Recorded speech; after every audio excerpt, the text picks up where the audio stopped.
19 years I've been at this job. I've seen human beings killed at the hands of others in every way imaginable.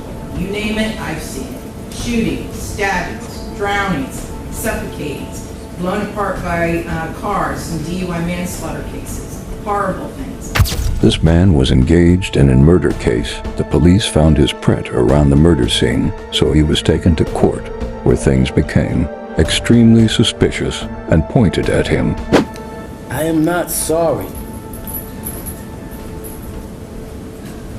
for something I didn't do, and I am not sorry for the things I did do. Mr. O'Neal, listen, stop. All right. Listen to me. I'm not going to raise your voice again. I'm not going to raise my voice again. I'm not. I will have you removed from this courtroom. I can sentence you without you being present. Yes, ma'am. You don't conduct yourself. I understand, Your Honor. Thank you.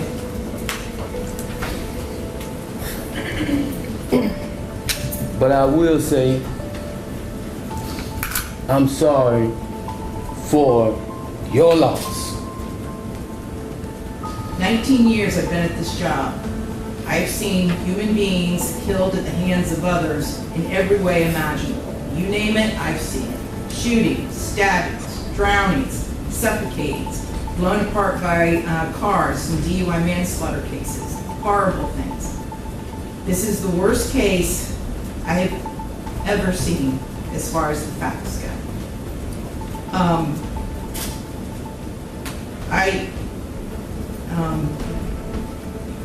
When the person from fire department, when he testified, and when he said that he retrieved the body of Ronnie O'Neal from the home, and all he could do was sob. It took every ounce I had not to start sobbing too. Because there is no way any person with any feeling could have witnessed or seen the photos of what occurred that night and not be haunted for the rest of your life. I know I will be. For the rest of my life, I'll be haunted by what I saw as far as the evidence and just the abject cruelty of it all. The abject cruelty. And I was aware, because I reviewed a lot of the discovery ahead of time, as you well know, did a lot of in-camera inspection of a lot of documents. And I was aware there was some evidence, at least, that when you needed to recover from your gunshot wound, that neither your parents nor your Aisha, Miss Robinson, would let you come recover at their home. I don't know if it's true or not. I'm not going to get into a dispute. I'm just mentioning there was some evidence referencing that in the records. And all I could think about, because I knew that Miss Barron was not with you romantically at the time. And I knew that she just out of the goodness of her heart let you come stay with her. And it is beyond tragic that that critical decision ended in so much horror for her and for her children. It is unspeakably cruel what happened as a result of that one decision. The way that Ms. Barron died was horrific, and that 911 call, which captured truly all of it. You heard, and everyone who's heard that 911 call heard a death scream. If anybody ever wants to know what it sounds like before a human being dies, knowing that their death is imminent, that's exactly what it is. That was a death scream. We're going to see if it's true. But what happened to little Ronidya and to little Ronnie, but I'm going to focus on Ronidya because she was special. And you could tell Miss Barron had done everything she could to create a beautiful home for her family.